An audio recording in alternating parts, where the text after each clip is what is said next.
we're going to create another calculated field, this time using conditional code, an if statement. We start the same way. We click up here, go to calculated field, and this is going to be known as the KPI dash PROF, profit RAT ratio.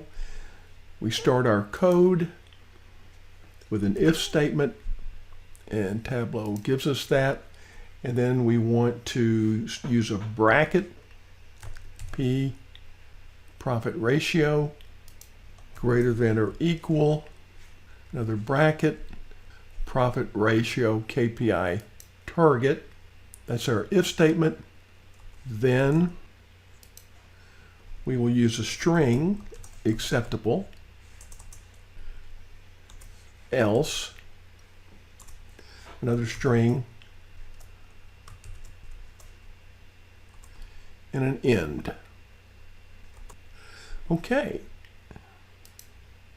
And we can see we've got a new measure, and this is blue, which is telling us that's discrete.